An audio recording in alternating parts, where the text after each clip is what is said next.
सप्त ऋषियों से गिरजा ने कह दिया कि तुम चाहे उसे अर्धनगिन कहो, चाहे भिकमंगा कहो, चाहे भांग खाने वाला कहो, लेकिन मैं हृदय से उन्हें अपना पति मान चुकी हूँ। और बताएं, हृदय दिल एक होता है और एक दिल में एक को ही बसा सकते हैं। और सप्त ऋषियों से कहा तुम हमारे पास लेने क्या आए हो? अरे तुम्हें हमारे पास आने की जरूरत क्या थी? और कहती हैं गिरजा सुनो ऋषियों, अब किसी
दुनिया के लोग कहें कुछ भी,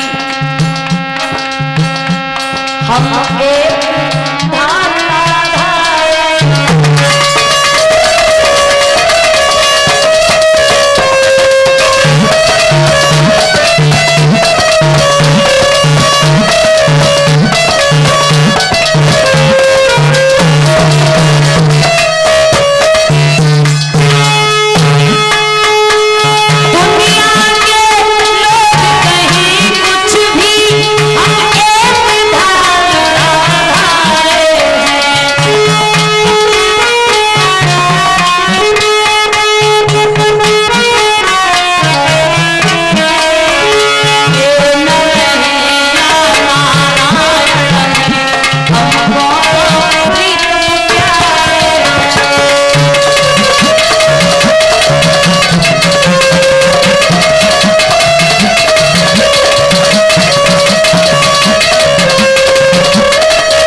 ऋषियों ने बहुत समझाया है, गिरजा ने साफ इनकार कर दिया।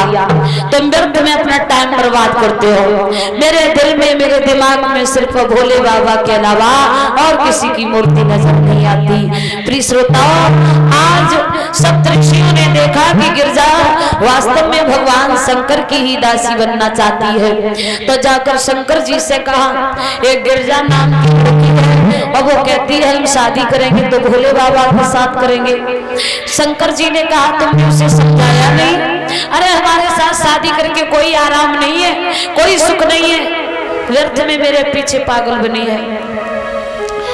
बोले महाराज समझाने को मैंने ये सोच भी नहीं सकते वह समझाया है, लेकिन वो मानने को ही तैयार नहीं है। सप्त ऋषियों ने भोले बाबा को तैयार किया शादी के लिए। उधर जहाँ तपस्या गिरजा करती थी कहा अब कृपा करो घर को जाओ, निष्कारण देह जलाओ ना, और मैया संसार हिल रहा है, ब्रह्मा की सृष्टि नसाओ ना। एक काम करो, अब तुम घर जाओ, भोले बाबा को मैंने निवेदन करके राजी कर लिया है, और तुम शादी की तैयारियां करवाओ।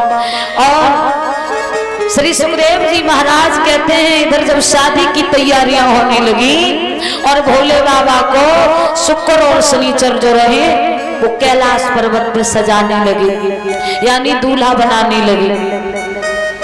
और दूल्हा जब बनाया है, दूल्हे का श्रृंगार काफी होता है, और कैलाश पर्वत में बीहड़ में वहां कहाँ इतना सब सामान रखा था, जितनी जटाएं थी सब भोले बाबा ने सर के ऊपर इकट्ठी करके रखनी, और सिर के ऊपर इकट्ठी करने के बाद में अब मोर का जो काम होता है, भोले बाबा ने एक नाग को उन जटाओं में लिपेट लिया। शुक्र शनिचर कहने लगे महाराज ये काम तो हो गया, लेकिन अब शादी जब होती है तो कंकन बांधा जाता है, कंकन की रस्म कैसे पूरी हो, तो एक नागिन को हाथ कलाई में लपेटा और एक छोटे से बिच्छू को लगाया। उसके बाद में जब हल्दी की रस्म आई है तो क्या किया भोले बाबा ने,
भगवान भोले बाबा ने हल्दी की जगह पूरे शरीर पर भस्म लपेटी है, और भस्म को लपेटने के बाद में भोले बाबा शंखनाद करते हैं, भूत प्रेत पिशाच सभी को निमंत्रण देते हैं अपनी बारात का।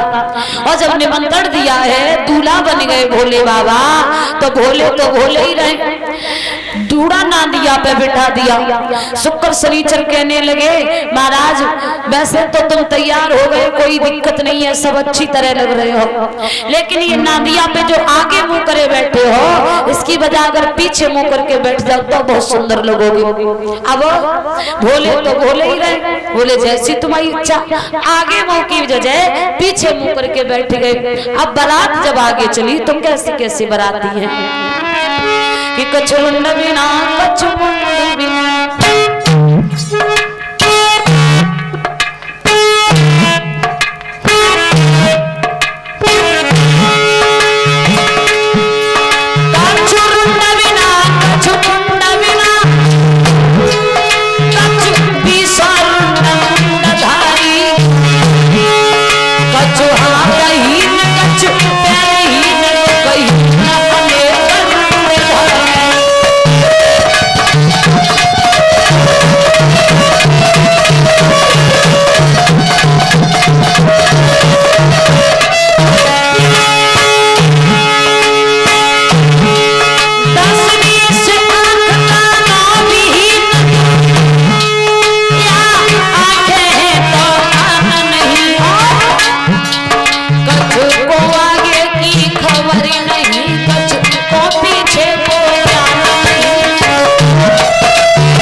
बारात में जो बाराती गए, कुछ रुंडहीन, कुछ मुंडहीन, कुछ काऊ के हाथ है तो पैर नहीं, पैर है तो हाथ नहीं, काऊ के आगे का मुंह पीछे है, पीछे का आगे है, काऊ की आंखें हैं तो कान नहीं, कान हैं तो आंखें नहीं है। ऐसी बारात लेके जब चले तो धीरे धीरे धीरे धीरे हिमाचल नगरी के किनारे पहुंच गए। अच्छा, परीक्षित महाराज जब बारात आती है तो बारात की अगवानी सबसे पहले कौन लेता है? अगवानी कौन लेते सबसे पहले?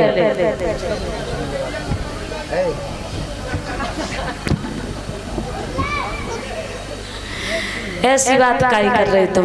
आदमी कह रहे तो ब्याह ना करे तो बारात तो करिए, देखो तो है यही नंबर ना आया होता, करिए ना। ज्यादा ना ठीक हो कल महाराज कहते गाँव को जोगी जोगना कौन। अगवानी सबसे पहले कौन लेते?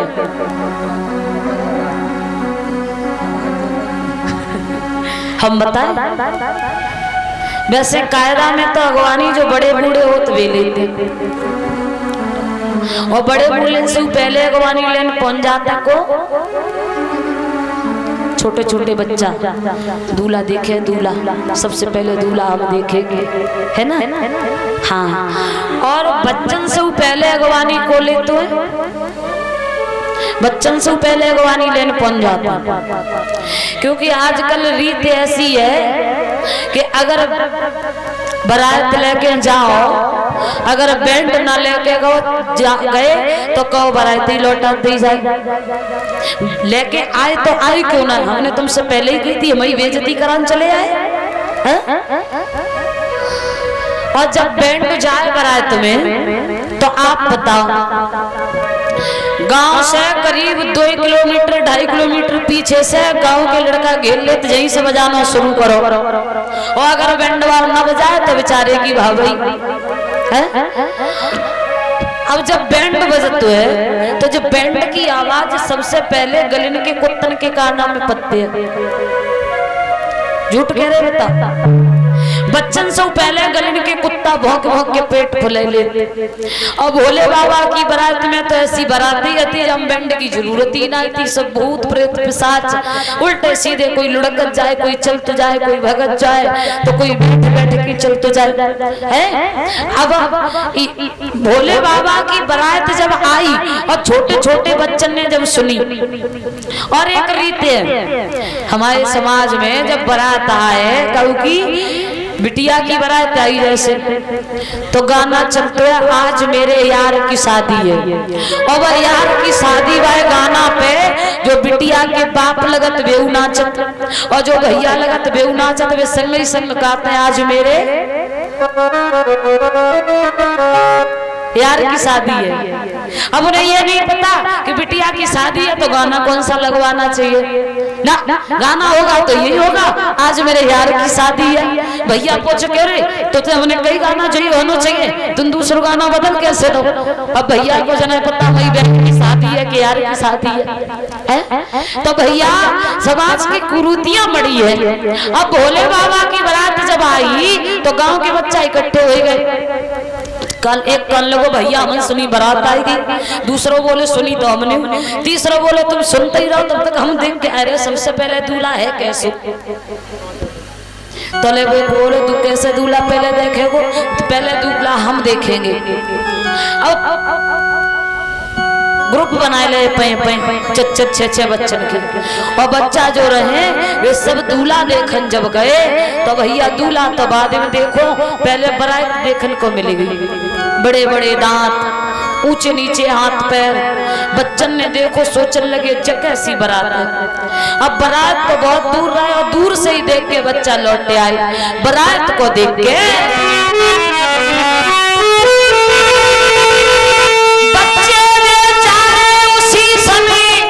और ले भागे अपने प्राणों को, और बच्चा बेचारे उसी समय ले भागे अपने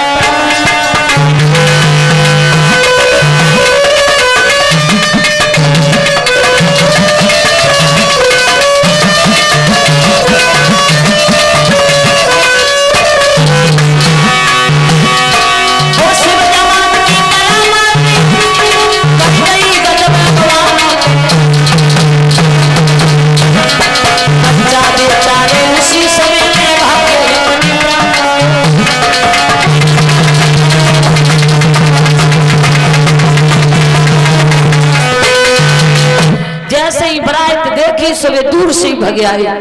और बच्चन की तो बात बच्चन का कई सीमित बच्चा तो डरिए जाता है। अब जब बड़े बूढ़े थोड़े कमजोर दिल के रहे, उन बड़े बूढ़े को एकांत में छुपाए दोगे, कोई ने हार्ट अटैक न हो जाए सोचे अब राम नाम सत्य हो जाए। अब हुआ ऐसा, ये बात जो रहे बारात वाली, बच्चा अपनी अपनी मैया के पल्लू में मुंह देख के रोने लगे, मैया आज जैसी बारात हमने कबू नहीं देखी।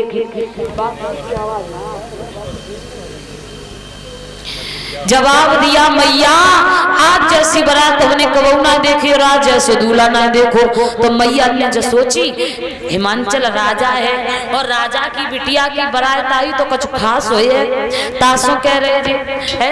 अब बच्चा जो होते सो माँ से कान लगे, मैया आज बारात जैसी आई है वैसी सुनो। बारात में जो दूल्हा है ना, बाकी उम्र में और गौरा बुआ की उम्र में जमीन आसमान को अंतर है। जो दूल्हा हुआ बाके मुंह में दांत ना, पेट में आंत ना, कल ना पसों गौरा बुआ जी की त्यों घूमनी पड़ेगी। और बोले मैया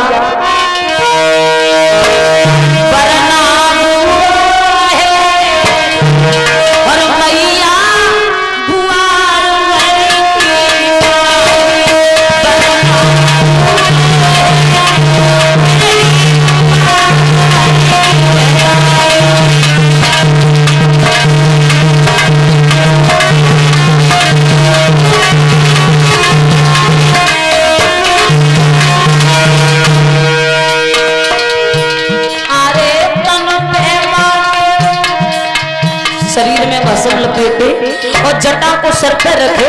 तो बच्चन ने सोची जो 4-6 साल तक भूरो होने लगे, सर पे ही डाल कर का चक्कर है।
पूरी बेस कर दे जान जा सकने कोई रे तैयार रे मतलब कार साथ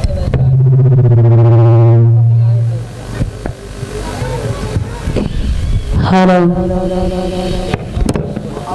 माइक में हेलो हेलो सही है इतनी रखी बोलिए शंकर भगवान की। अब जो बच्चा रहे अपनी अपनी मैया से कान लगे, मैया ऐसो दूल्हा आवे सब रथ और बस हाथी घोड़ा से आज जो तो डूड़ा ना दिया के सवारी करके आओ, ऐसो हमने आज दिन तक नहीं देखो। और बराती तो एक है ही नहीं, सब भूत ले आओ।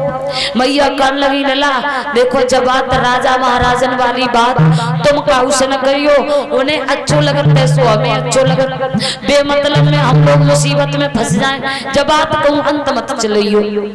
अब तुम चलो सभी जानते हैं कि कोई अच्छी बात हो तो छुप जाए और कोई ऐसी वैसी बात हो तो छुपे ना जल्दी। अब जब बात एक दूसरे के कान में पड़ के गौरा की माँ मैना को पता चली कि बिटिया हमारी कल की और दूल्हा 500 वर्ष पुराना। हिमांचल को बुलाओ।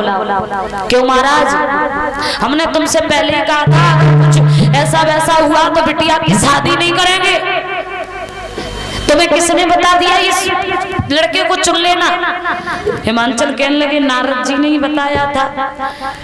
वो नारद हमारी बेटी की शादी करवाएंगे जिनकी खुद गृहस्थी नहीं है, वो गृहस्थी के बारे में क्या जाने।